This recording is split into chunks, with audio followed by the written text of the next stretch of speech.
খাওয়া শেষ, এবার জায়গা আপু নেন। এই কই যান? ও মা কই যান? কি এগুলা কি?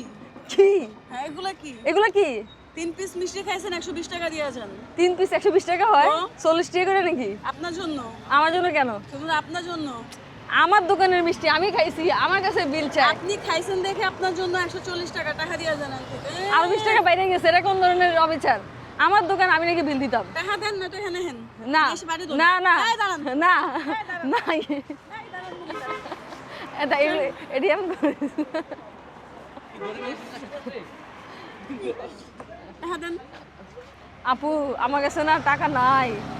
আপু আপনার কাছে টাকা নাই? না আপু, আপু কি করবো এগুলা? এগুলো ওয়াশ করে দেন, আমি ফ্রি করে দেবো। প্লিজ।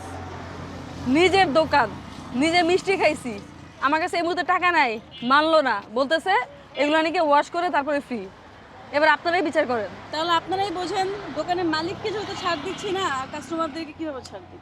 না, কাস্টমার অলওয়েজ রাইট, কাস্টমারকে ছাড় দিতে হবে, কাস্টমারের প্রতি সিম্প্যাথি ইমপ্যাথি সব কিছু রাখতে হবে। আচ্ছা ঠিক আছে আপু, সব পেতি রাখবো, সব পাতি রাখবো, সাথে পাতি হাঁসও রাখবো। ওই যে আবার ফুটকাটি পাওয়া যায় দেশি পাতি হাঁস, কিন্তু মাত্র হচ্ছে 250 আপনি টাকায়। এগুলো ধুয়ে এখন যেতে পারেন।